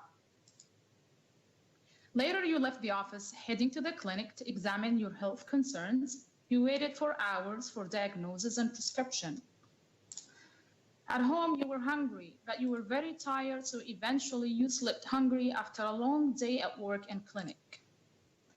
Now, please, I would like to activate your imagination. It's morning, you're on the bed, you look at the clock on your phone next to your table. It's November 3rd for the year 2050. You felt a headache, but you suddenly know that your diagnosis. You know what to take for. You recall all your work schedule and tasks that you don't even need a secretary to remind you of. All your thoughts organized, memorized in your brain, figures, table, you name it. You can't speak Chinese, but in 2 minutes you became fluent in Chinese for your upcoming meeting. You head to the restaurant craving for your favorite dish, and it's ready for you to pick up without even a call. You go home, everything is set up to get a nice rest. So how this imaginary scenario is good to be true? It's actually happening, or say almost happening. This introduction makes you wonder how. So we're introducing nanobots. Nanorobotics are made of nanomaterials that's created for specific purposes. The nanobots technology is a revolution in the nanotechnology where the robot can interact with the human body and specifically the brain. MIT Media Lab started examining this technology in healthcare. Since we all know the information about the brain, body parts, organs, and how even to read and translate those signals and signs of their functions. So have you ever thought about engaging the brain into our technological life? So not from outside, but inside, and nanobot will make this true. So the idea of nanobots involve tiny robots that could be microscopic in size, can be implanted in the human body through their bloodstream. The invention of nanobots goes to Adriano Cavalcante, which is the nanorobot pioneer who invented the practical hardware architecture of nanobots, mainly for healthcare application. His paper was successfully published in 2004 in Nanobiotech News. It was predicted by Ray Kurzweil, the futurist, that we would send nanorobot to the brain in the next decade and connect our new cortex to the cloud. The new cortex is the part of the brain that's responsible for the higher order brain functions, such as sensory perception, cognition, motor commands, and language. So imagine that you can learn new behavior and languages easily. There is a misconception about the brain that we only use part of it, or 10%. In fact, our brain is highly active all the time. So the idea is not activating the brain, but the structure of the brain and how to make changes to that structure to drive the ability of neural network in the brain to change. We can make mapping connection to develop new skills. So it's also predicted that the progress in nanotechnology, nanomedicine, artificial intelligence, and computation will lead to the development of human brain cloud interface, which will highly support this revolution of nanobot technology. So these devices can actually navigate into the human vasculature, cross the blood-brain barrier, and precisely auto-position themselves among the brain cells. This would then wirelessly transmit encoded information and form a cloud-based supercomputer network for real-time brain state monitoring and data extraction. So things get even wilder when you consider the fact that this could allow for Matrix-style ability to download streams of information into the brain.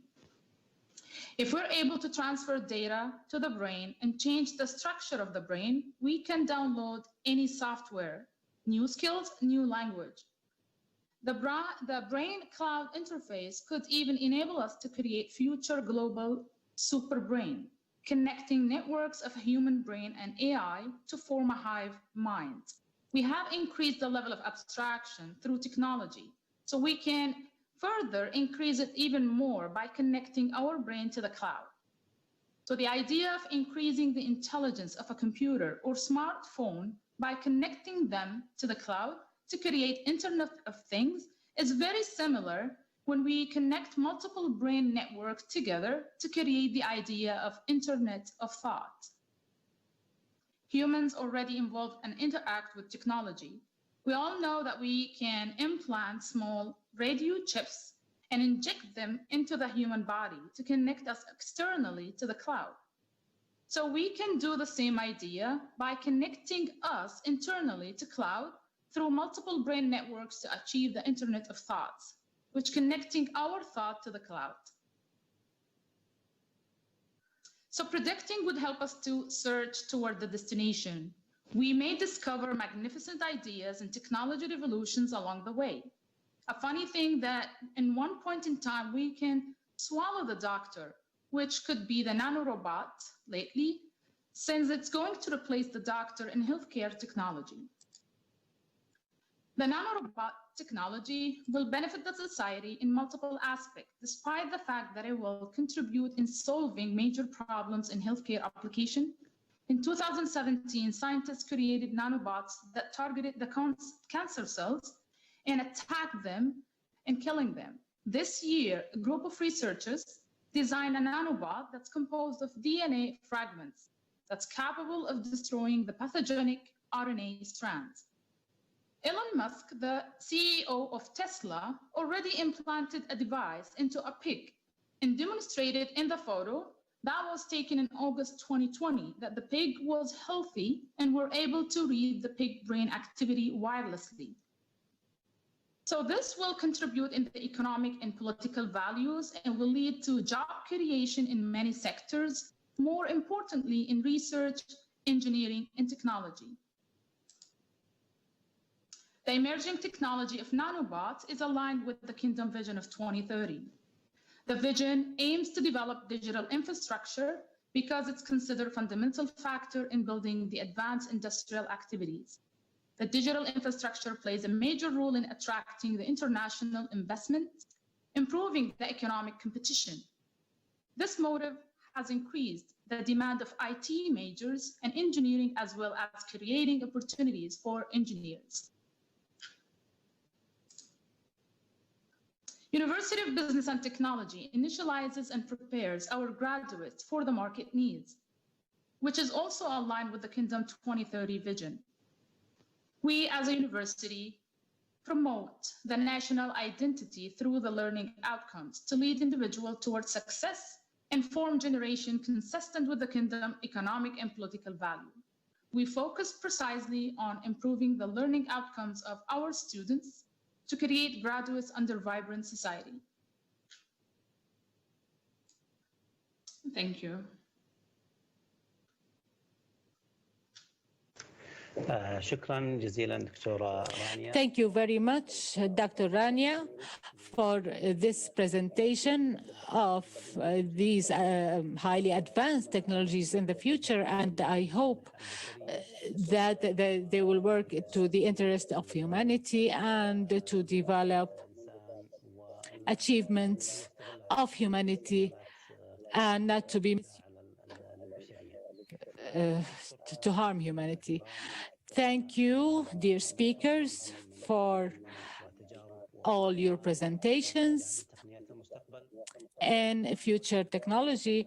And we would like to remind participants and audience that they can share their questions through the link in the International Asbar Forum. We have around 10 to 15 minutes to receive more questions. I would like to ask a question, Mr. Basiru, who has presented the experience of IT parks in Senegal. I will speak in English. How do you compare the Senegal's IT park with the global or international parks, IT parks, and how do you think on the mass scale, on the global scale, how can the different countries collaborate in establishing and utilizing IT parks? Thank you so much. We have been benchmarking the IT parks because we know we are building something very new for a country like Senegal, but we have ambition. So we have been looking at what the other advanced countries have been doing. So that's why we are focusing. We are very keen. We are very keen to develop, partnerships with the IT parks of the countries that are really already emerging.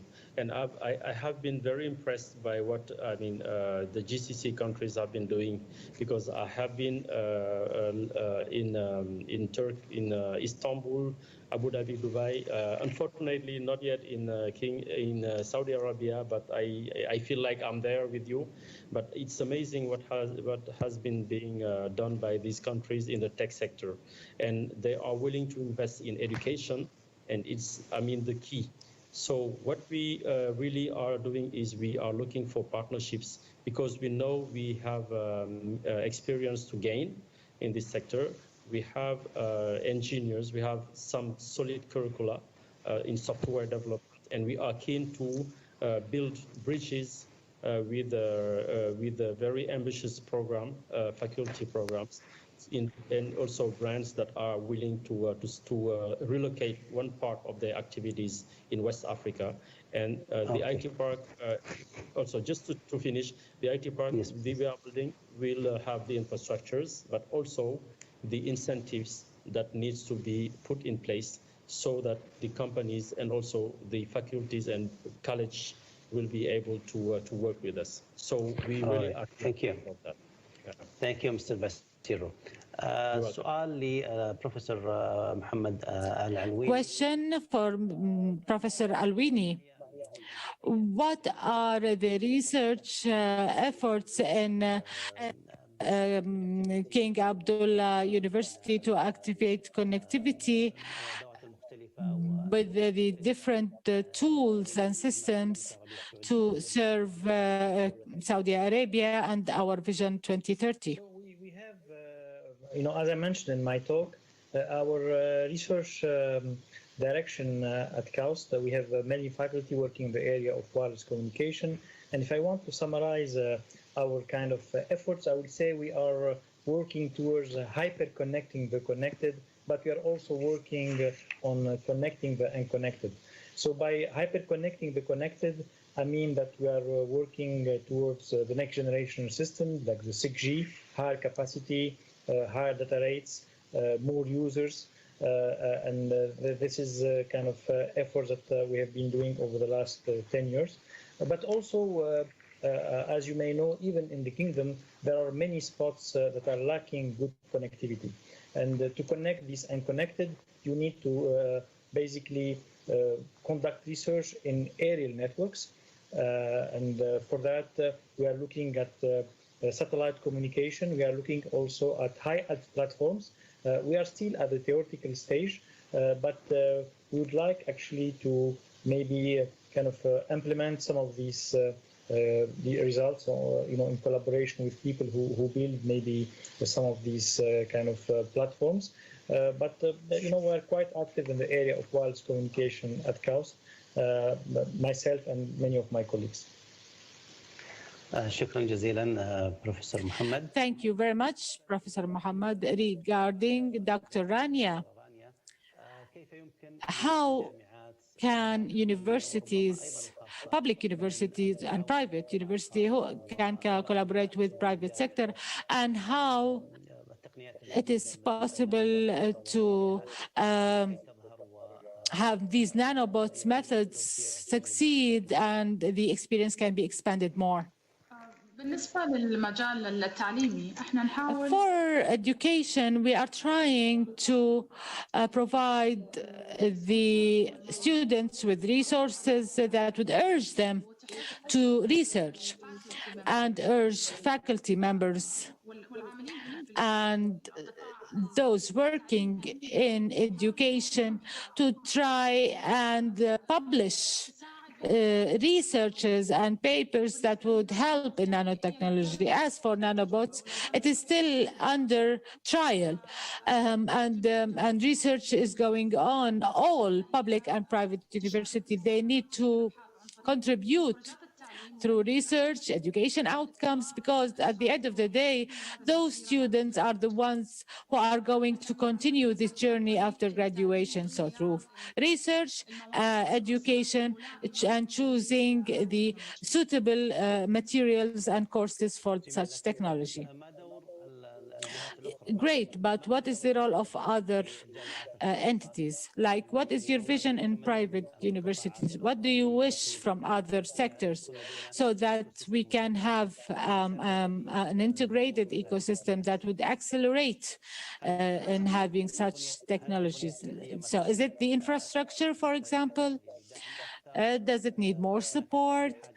Is there a need to fund scientific research, maybe corporations, maybe have IT parks? We have some modules in clubs in Riyadh and the Mecca Valley, for example. How can we combine all these experiences together so that we can have high impact products? Maybe that goes in line with the 2030 vision. Regarding university education, I think that it is sufficient. There should be some kind of collaboration with the private sector so we can have outcomes, as you have mentioned. Of course, we need support. We need the resources. It's not enough to have education and research, but the infrastructure and private sector may play a great role in this regard. Thank you very much, Dr. Rania. And it looks that our colleagues in the organizing committee are reminding me that time is over. So I will just, in a nutshell, brief what we said. Dr. Muhammad Al-Mukhallafi spoke about pioneer experience in the Human Resources Ministry, about remote working mechanisms during the COVID-19 pandemic, which would establish for a new phase that would help organize work for the future. And also this ministry, they have produced a whole system with a great experience to measure impact assessment with a clear methodology, and where they came out with scientific results that would help in expanding this great module that is unique to the Ministry of Human Resources, in charge of both public and private human resources. After that, Mr. Basiru spoke about Senegal experience in IT parks, and he indicated to their ambitions in this country as they seek to reach good positions in this regard. He also spoke about their experience and mentioned some points about success and also reviewed a module of IT parks. And the second two pillars, Professor Mohammed Alwini spoke and mentioned how can we connect those who are not connected and how we can expand in the integration of the different communication systems so that we can have a comprehensive system of tools and methods and interconnected systems that can have a good reflection on human life. Dr. Rania Bashira, she presented a module of nanobots and how these nano slides can be embedded in human bodies, especially those that can be moved to the systems, human body systems, and can interact with clouds and information systems, which would change many aspects of our lives, especially maybe the programming of humans. We are glad of your participation in this session, the first session of Asbar World Forum. And this virtual version has reached new dimensions, and this virtual version made also or linked Asbar World Forum that used to be held in Riyadh, attended by audience from all over the world. Now, Asbar moved to the world and is being streamed to more than 30 countries as participants, and we are glad with everybody's participation. Thank you very much. See you in next sessions, and God bless, and assalamu alaikum wa rahmatullahi wa barakatuh.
ما بعرف، شادي اختفى ومنعرفش.